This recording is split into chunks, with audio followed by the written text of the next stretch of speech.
kilo. Mana var bir şey.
Okuma oranlarının hızla azaldığı bir dönemde okumaya dair farkındalık oluşturma adına Hüdapar Batman Merkez İlçe Teşkilatı olarak kitap okuma etkinliği düzenledik.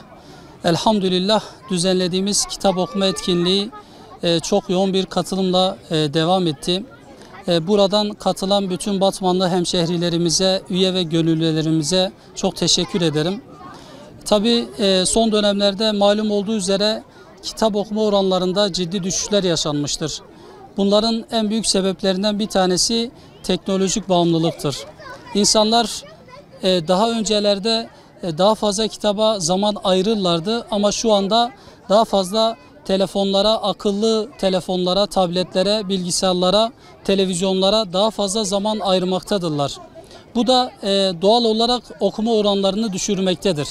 Bizler de toplumda düşüş yaşanan okuma oranlarının daha iyi bir seviyeye gelebilmesi için böyle farkındalık çalışmaları yapmaya devam ediyoruz. Öncelikle bu programda emeği geçen abilerimizden Allah razı olsun. Kitap okumanın faydası insanın kendini geliştirmesidir. Kitap okuyan bir insanın yanında kendini daha güzel ifade eder. Zaten Allah'ın da Peygamberimize gönderdiği emir okudur. Bu etkinliği duyduk ve bugün babamla geldim buraya. Bu programı sevdim. Böyle programların olmasını istiyoruz. Bence çok güzel bir etkinlik. Biz arkadaşlarımızla toplanıp geldik. Yani insanların bir araya toplanıp kitap okuması bence çok güzel bir etkinlik. Yani herkese tavsiye ederim. Bu tür etkinliklerin devamlı olmasını isterim tabii ki. Bence çok iyi bir etkinlik. Her zaman devam ettirilmeli. Her sene yapılmalı bence. Kitabımı alıp her sene gelirim. İnsanlar için de çok yararlı bir şey bence. Kaldı yerden. Netsiz taşı ortadan alabilir.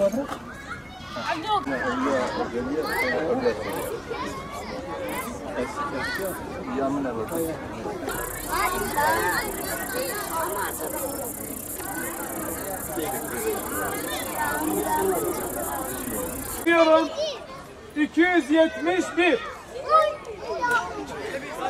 Var mı?